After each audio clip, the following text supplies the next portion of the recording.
This is Deborah Johnson for Women at Halftime, and I'm passionate about helping women use their untapped skills, resources, and talents to create their ideal work and lifestyle, making a difference in their second half. Well, hello. Great to be back here with you again today, and I'm so excited to be approaching the subject that we're approaching with my husband Greg today, because this is a really good one on helping your kids make crucial life choices.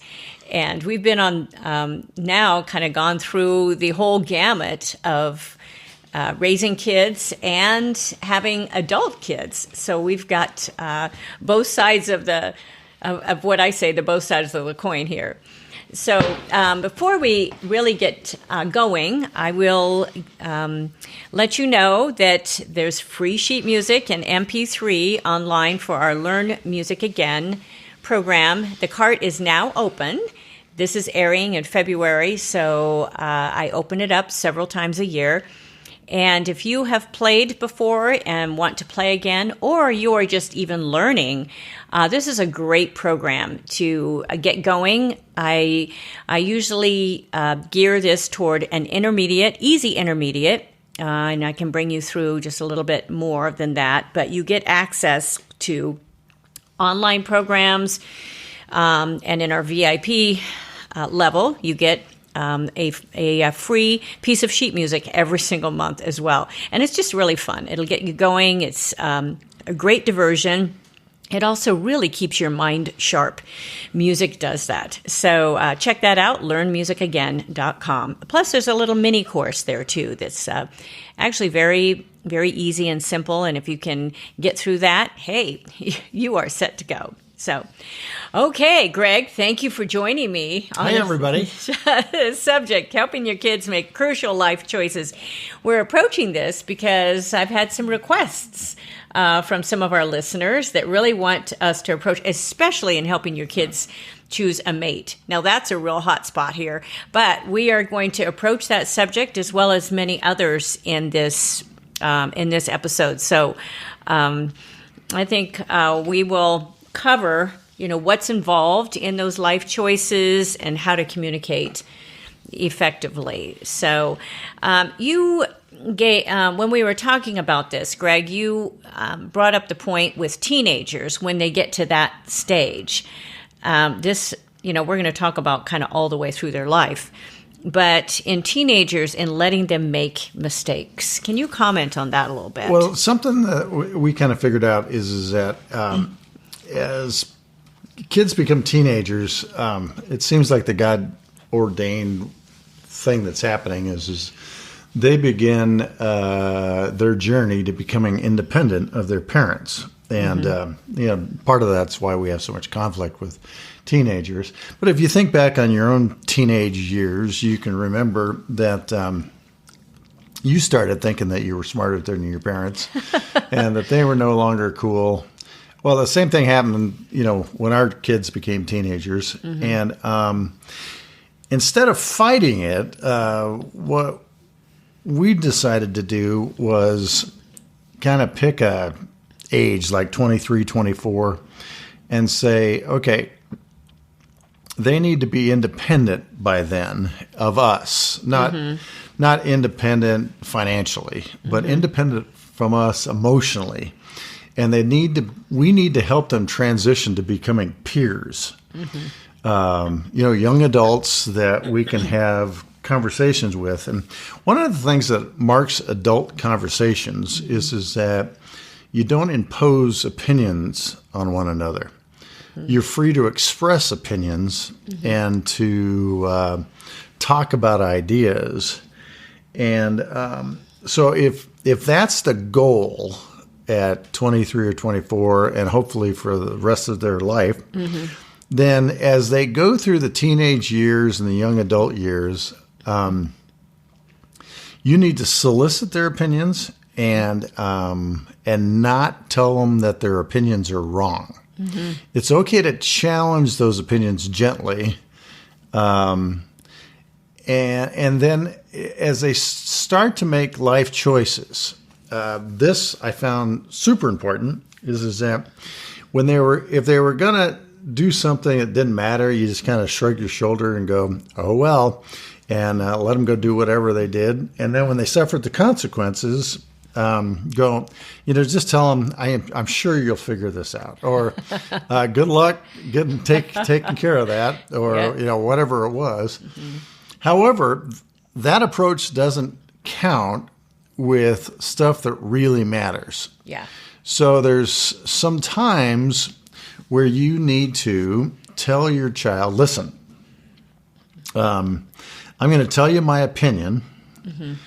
and you can do with my opinion whatever you choose. But I'm just telling you, this is important enough mm-hmm. that I'd be a bad parent if I didn't tell you my opinion regarding this. And it could be they were going to spend too much money on a car. It could be that they were getting too serious with a girlfriend or boyfriend. It could be that they were going to go, spend a weekend, alone camping, and the things that could possibly happen. But you have to kind of get to a place where you can tell them your opinion, but at the same time, mm-hmm. let them know it's their life and they get to make their choices. Yeah. And the reason this was super important was I also told them that I'm going to tell you my opinion, but recognize two things. One, Mom and I love you more than anybody else on the planet. Mm-hmm. So whoever you're dating does not love you as much at this point in time mm-hmm. as we do. Mm-hmm. Two, we know you better. We raised you. Mm-hmm. We know you better than anybody else does. So my opinion is coming from a place of love, and it's coming from a place of being informed. Mm-hmm. And with all that said, mm-hmm. you can do with my opinion whatever you want to, and I will not tell you I told you so. Super important not to ever say, told you so. You women really listen to that because, that is on the tip of your tongue. I tell you, it is very, very difficult to do that. Yeah. And well, the moment you tell them I told you so, you lose the right to give them your opinion ever again. Yeah. So, and you also, when you start telling somebody I told you so, you demean them, and then you're no longer in a peer relationship. Mm-hmm, mm-hmm. You're the supposed brains, and they're mm-hmm. A doofus. Mm-hmm. So relationships can be delicate, especially with our kids. Yeah. So if you want to earn the right to be able to have input on crucial conversations, mm-hmm. Informing them that you love them, that you know them better than anybody else, mm-hmm. and you won't ever tell them, I told you so. Yeah. That this is just mm-hmm. free information for them to use mm-hmm. however they want. This is, I really wanted to start here and really to hear from you as a father, because I understand there are many women that are doing this all by themselves, and they don't have, that father figure or somebody that's the physical father even that would care as much as you have cared for our boys. I mean, we have been together. These are your children as well as my children. So I wanted them to hear from you because we have raised sons, and I was raised with sisters. I did not even have a brother or anything, and I have watched you approach those conversations with our sons. And there's no guide in doing it. We didn't have a handbook to say, this is what you do. This is like you're sort of winging it, and I have a feeling this is why I'm getting some of these requests right now. And we didn't even have a podcast to listen to. No, we sure didn't. Oh, my goodness. And I really wanted to start here because in a lot of life principles and in business principles, you start with the end in mind. Right. And so if you can, no matter where you're at, you might have small children and you're listening to this episode, or you might have 9 and 10 years old, or you might be approaching those teenage years, or you might be in the middle of them and you're going, oh, what do I do? What do I do now? I call it the pit, when they go through those teenage years. Anyway, some are so lucky. We've heard from those parents who have perfect children, but I don't believe it for a moment. Right. So, but I wanted to start here because then what are these values that you really want your kids to have all the way through? And they do have to make their own choices. They have to take it upon themselves. And that's what our goal has been with all of our sons, is to fully get them launched, first of all, but also self-sustaining in society. Yeah. So before we go too much further, let me elaborate a little bit. I've seen a lot of parents make one of two mistakes, and one is they constantly are telling their kids what to do as teenagers, and they're still trying to tell them what to do when they're young adults, and then they're still trying to tell them what to do when they're 30. And the problem is, if you tell them what to do when they're teenagers, you may force them into certain behaviors, but you're not teaching them to become what you want them to be. If they're still listening to you when they're young adults, then you've hurt them. If they're not listening to you, then they're probably doing it in secret, and you've put a wedge in your relationship. So telling kids what to do, as opposed to helping them learn how to make good decisions. And part of learning how to make good decisions is to make bad decisions. Yes. And that's really hard for a lot of parents to live through. But, fortunately, we had gotten enough wisdom, and I was able to watch them make bad decisions to just smile and say, you'll probably figure it out. And sure enough, they ended up doing that. So the one problem you can do is tell them what to do. The other problem is to go the opposite, and while they're teenagers, wanting to be their friends and not giving any opinion, afraid that they'll reject you, and to me, that's even worse. My goal, Deb and our goal, it was that by the time they were in their mid-20s, late 20s, that we'd be peers. But we didn't want to merely be their friends. No. We recognize that they have one mom and one dad. And while I may be a peer with my boys, I'm not merely their friend. I'm a kind of friend, but I am foremost and always their dad. Yes. And you shouldn't forfeit that position. That's a God-given position, and it should be one that you honor in your brain, because they're going to get a lot of opinions. Right. But they can only get one opinion from their dad. Right. And that opinion should be the trump card. Yeah. And it should come from a place of both love and wisdom. And so the two mistakes, telling them what to do. The other mistake is becoming merely their friend, because you're afraid that you'll no longer be cool, or they won't like you. Yes. I am not tremendously needy, and I do not need my kids in order to feel good about myself. Right. And I think that's vital. Right. My kids have to trust that from me, they'll always get the truth in love. Right. They'll never doubt that I love them, but they also will never doubt that I'll sandbag on the truth. And they all know this very well. I think Yes. so. Yeah. Yeah, they really do. And I have felt fortunate. I remember at the point where we felt like, okay, the kids are finally at this stage. Are we done? And I remember looking at each other and we're going, I don't think we're done yet. Yeah. And it's definitely, we're not. I mean, No.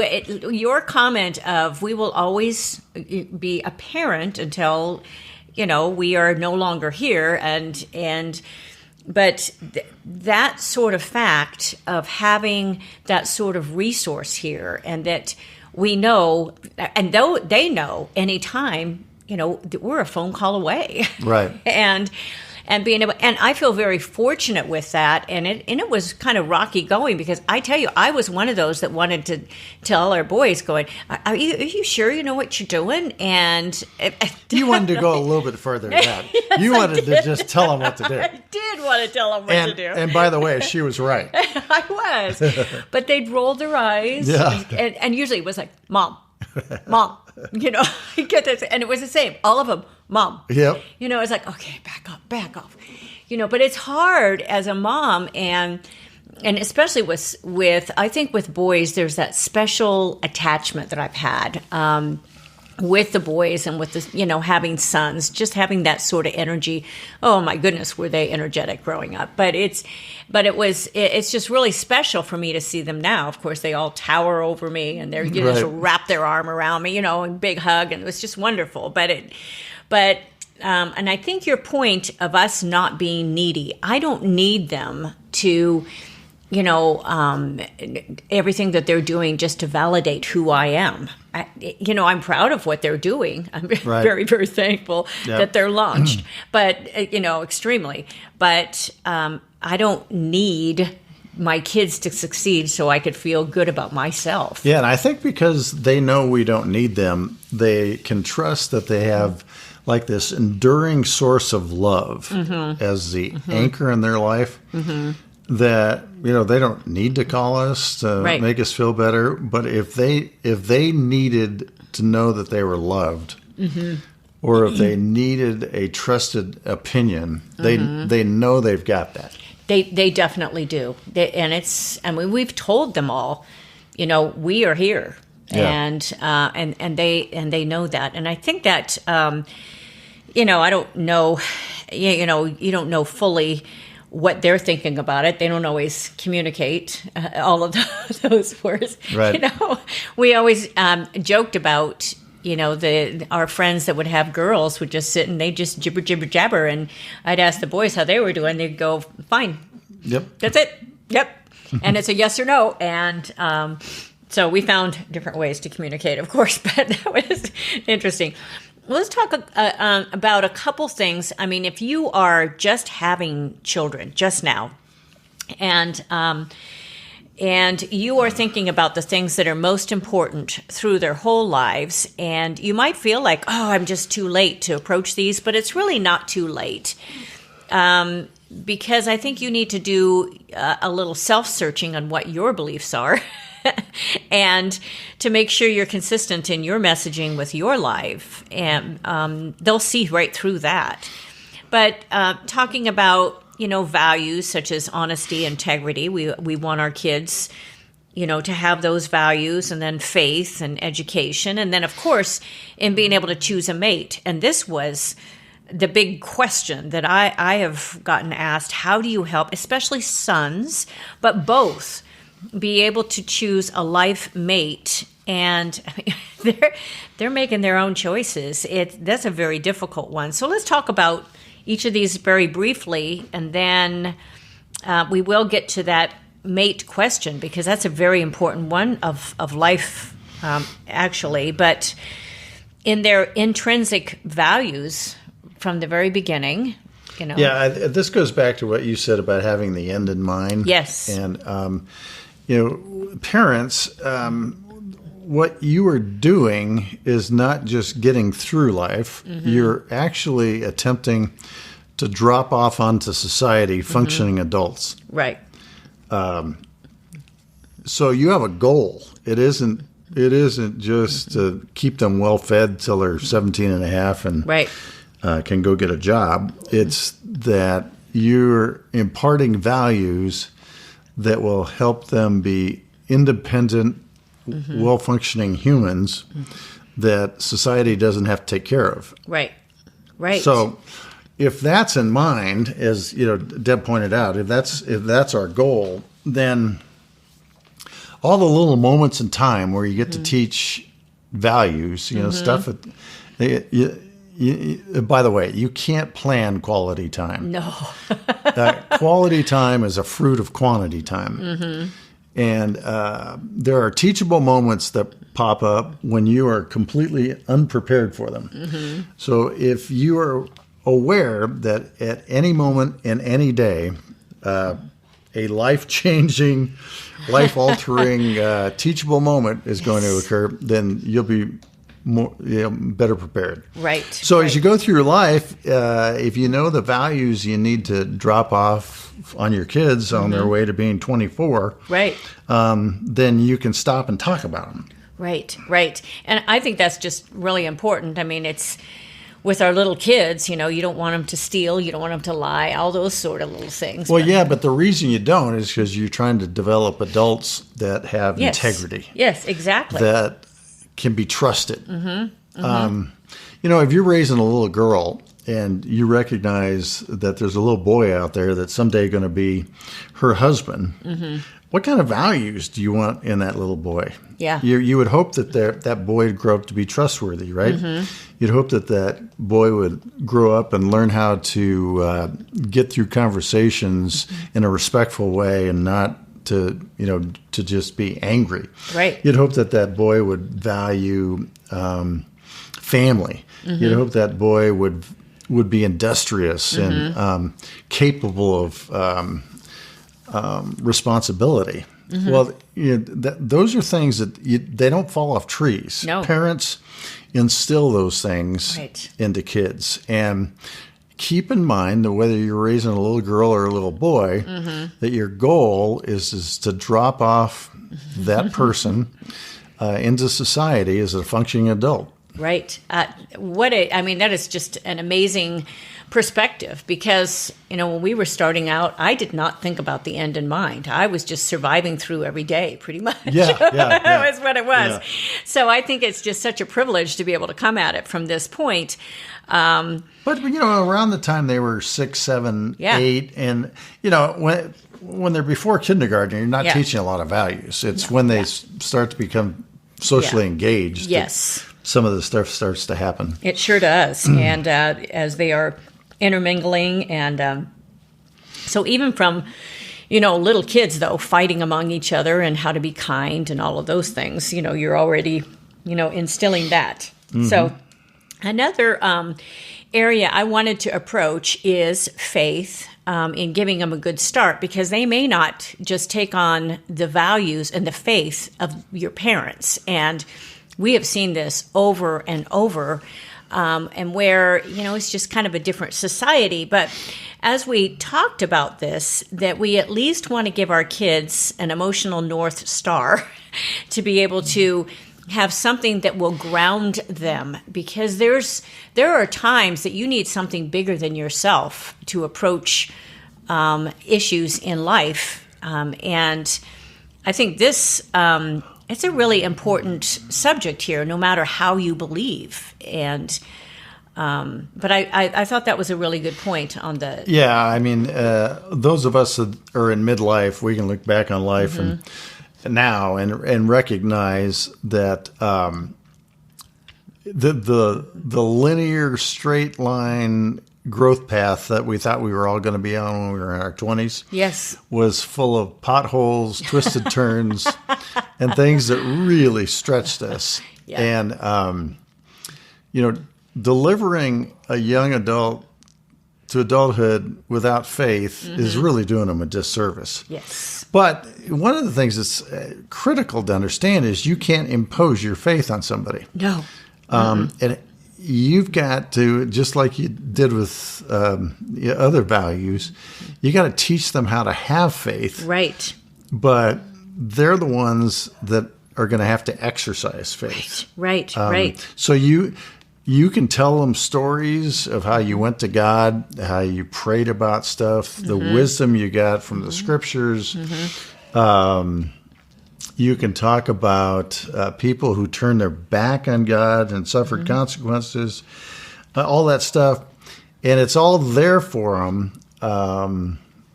But, just like you can lead a horse to water, you can't make him drink. You can lead mm-hmm. somebody to faith, mm-hmm. but you can't exercise it for them. Right. And so this is maybe the ultimate thing. But at least give your kids a chance to know how to exercise faith. Yeah, right. Because life is going to come at them whether you do or not. Right. And, we all need, like Deb said, a North Star in the midst of, losing our way, making mistakes that while we're, temporarily out of sorts, we can get back on our feet and get our bearings. Right. And that's what, faith does for the adult life. It really does. And I have found it's even more important. And, after my, both of our sets of parents, we've lost them in the past years, but especially my parents that were strong people of faith, and finding some of their letters and notes that they've had, and I realized how much my mother prayed through the years for her daughters to get, and now as an adult, as I look back and think, I'm doing the same thing for my kids. I want to make sure I want to make sure God's listening to me, So I come there often. But I think it really is important as that north, giving them something to fall back, because they will fall in different ways. Sure. And that's important. I want to talk about education, then we will get to that big star question on choosing the mate. But the education, I think we've already covered a little bit in providing society with functional adults, and they don't have to have huge amounts of education or go to, all of this. But we just don't want, they're going to all choose different paths. But we wanted our kids to be able to support themselves, and to be able, my dad would always say, no one can take away that degree from you. I've got it actually hanging on my wall, my little graduate degree. But and that's very true, but a degree doesn't always get you work either. I mean, you just have to, but it does open doors. And so finding places that will help your kids have those open doors, even while they're growing up, starting with the end in mind. I know many instances of entrepreneurs that just had that entrepreneur bug, or they are artists.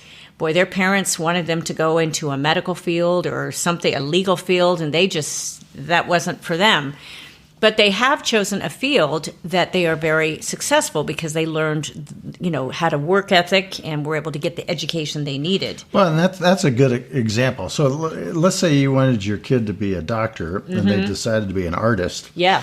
Well, if you gave them the values of industry and responsibility and the ability to get up in the morning, that's an artist that is at least going to make his or her way through life. Right. The typical caricature of an artist is somebody who sleeps until noon, after 3 or 4 cappuccinos, gets into philosophical discussion and is still talking at 5. Yeah. And, finally does a little dabbling after they clean up their studio.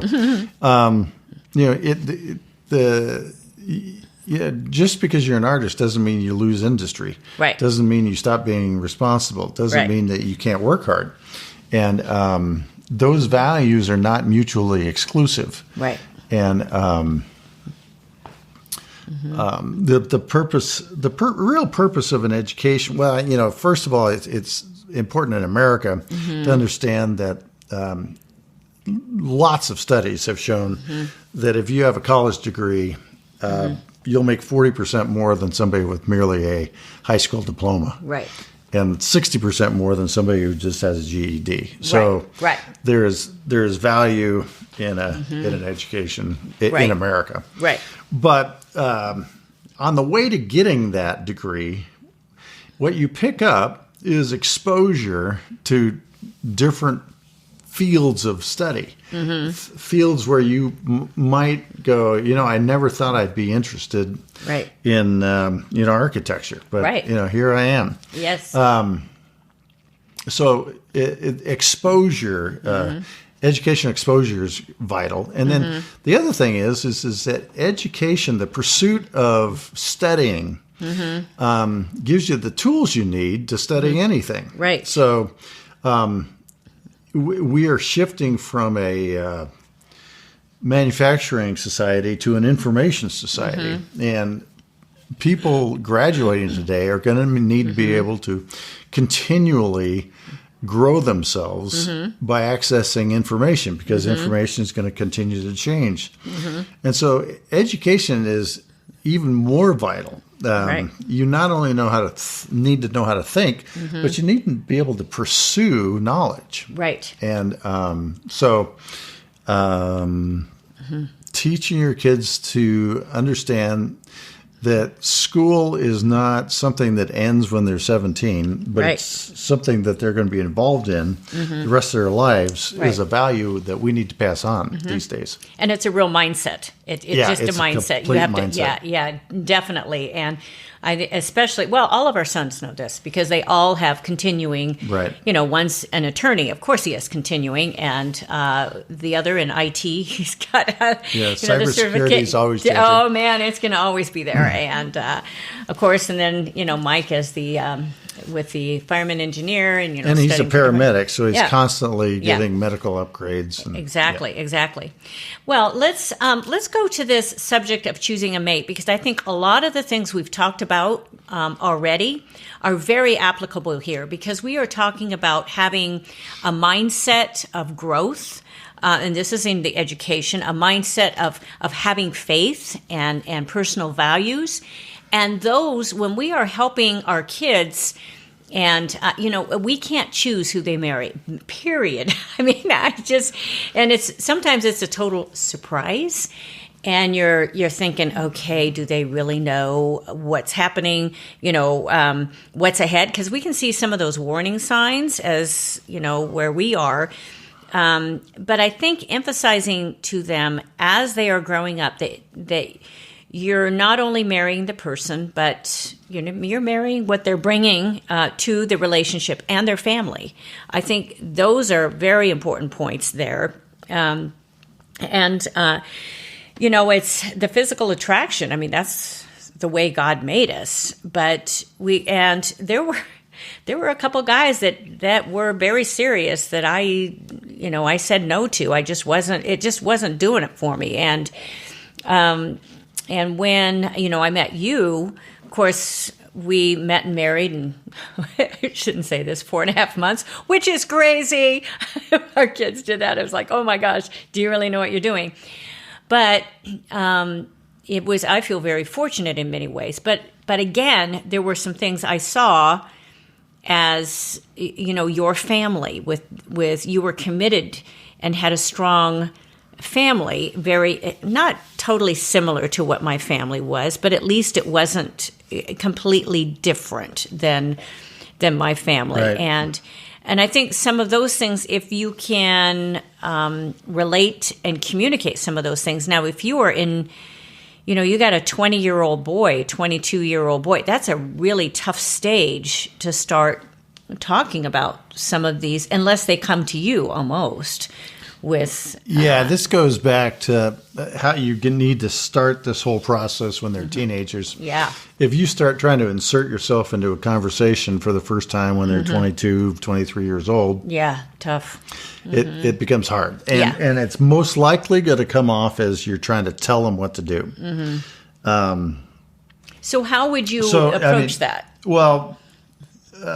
you start giving them your opinion about whether they should stick to baseball or whether they should focus on soccer. You start giving them their opinion about, do they really have a voice, or maybe should they think about writing music? Yeah. It just offering your opinion, but letting them choose their course of action on things that are less consequential. But you can't keep your opinion to yourself through the teenage years. So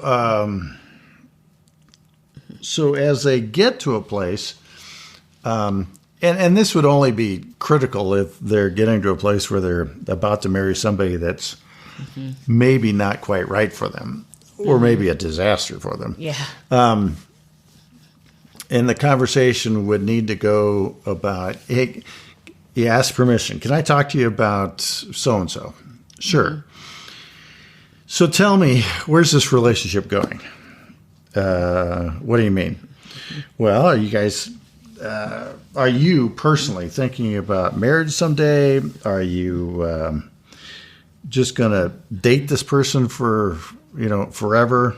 And in some of our boys' case, they were just planning on dating forever. Yeah.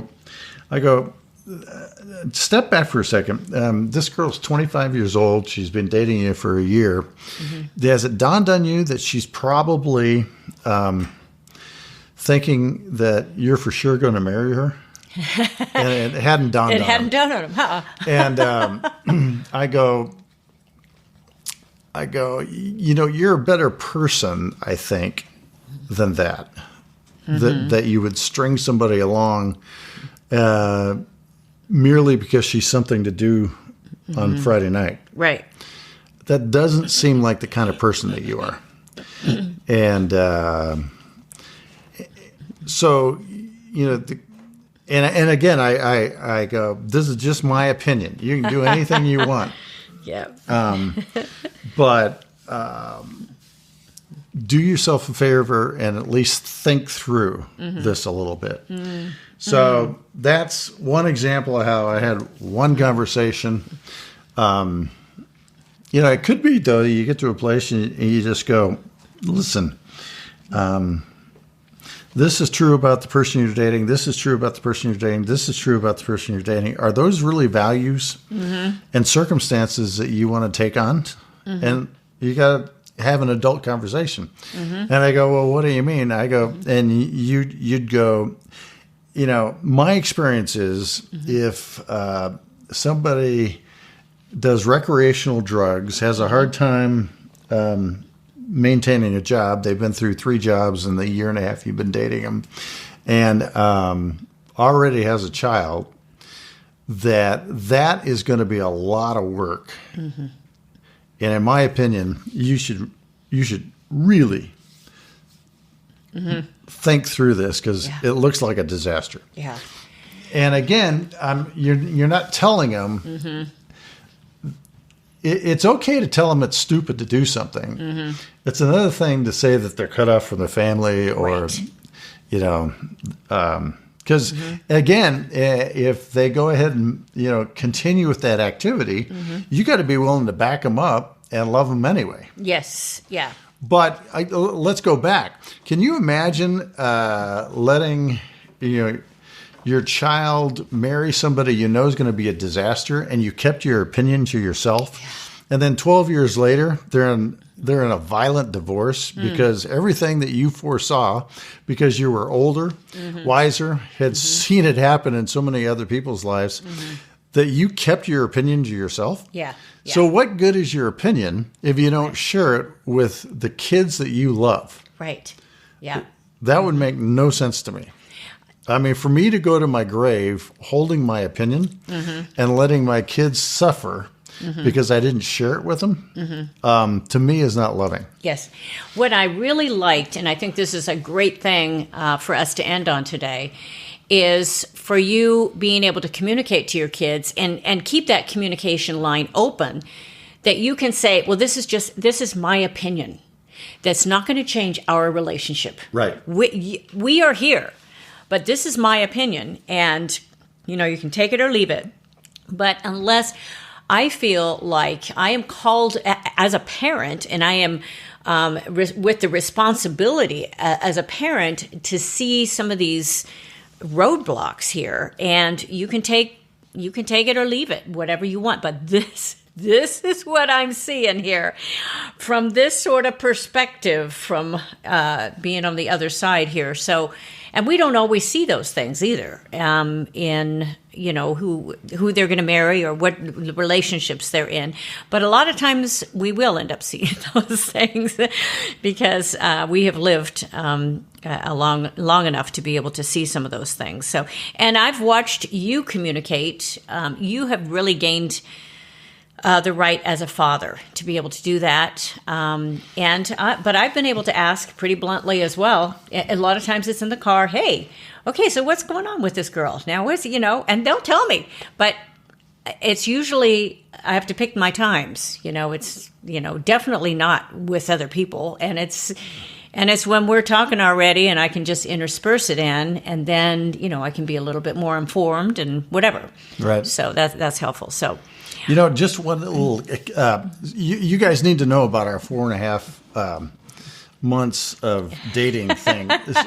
So you might have been wondering, well, where was Debbie's parents giving her opinion on all this? Yes. And where were mine? So we were 25 by the time we got married, which really sounds young now. But Debbie had spent 3 summers traveling Europe. She already had a college degree and was almost through with her graduate degree. So she was, not on a track to education. She obviously knew how to work. She had, lived her own life. I had been a professional baseball for 3 years. I already had a degree in finance. I had, worked jobs during the off season. I obviously had traveled the country playing professional baseball, and both of us were really committed to our faith. Yes. And so as our parents kind of held back their opinions, they weren't looking at, destitute 25-year-olds who were still trying to figure out what they're going to be in life. Right. We had already been fairly successful in our young careers and had the educational degree that we were going to be fine. Right, so, right. Yeah. Anyway. Yep, that was. I'm really glad you explained that, because it does sound like, whoa, Yeah, right.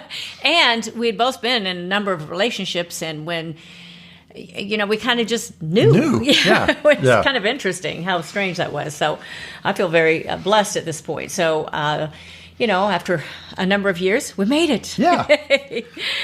Not without little bumps now and then, but hey, we were both very, very committed to this. So thank you so much, all you listeners, for hanging on. We went a little longer than normal today, but what I am so glad to have you joining me on this subject. This was really, we've both been through this in raising our kids, and to adults. We have adult children now. So, and when you have those little babies, you just can't imagine they're going to be these big old guys, and But they sure are. But they sure are, definitely. So next week, the subject is that I will be approaching the importance of perspective in life and business.